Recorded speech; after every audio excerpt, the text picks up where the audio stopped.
Good morning guys. तर सकाळी सकाळी मस्त अशी मी अंघोळ करून रेडी झालेली होती आणि इकडे शंभू आणि शिवदादाची मस्त चाललेली होती.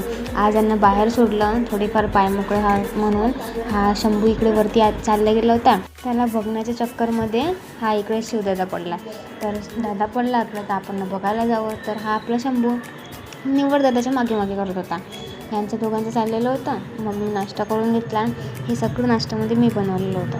मग नंतर मी मस्त अशी पूजा करून घेतली. आज तसं तर मंदिर क्लीन करायला घेतलं होतं. छान असं मंदिर आवरून नंतर मग मी जांभळं खायला घेतले होते. बाबांनी शेतामधलं जांभळं आणलं होतं. तर मग मला संध्याकाळी रोस्टेड पीनट खायची इच्छा झाली होती. तर मग मी छान असे मसाला लावून रोस्टेड पीनट्स फ्राय करून घेतले होते. नंतर ते सर्व करून खाऊन घेतले. मग मला शंभूला चारा चारायचा होता, कारण त्याचं नाटकं असते. खाली पडलेला चारा त्याला खायचाच नसते, नाहीतर तो पूर्ण घाण करून टाकतो. तर मग मी मस्त असं शंभूला चारा चारते. मग त्यांचं झालं. सायंकाळी असं पूर्ण आभाळ पूर्ण निळं झालेलं होतं. हे बघतच गेले मी वरती. मग ती वरून खाली आली. मग मी बनवायला घेतली आज मस्त मटकीची उसळ. आमच्याकडे याला मोठेही म्हणतात. मोड आलेली मोड बनवलेली होती मी आज. असं काही साजचं जेवण होतं. मोड, पोळी आणि सॅलड आणि लोणचा. Bye bye.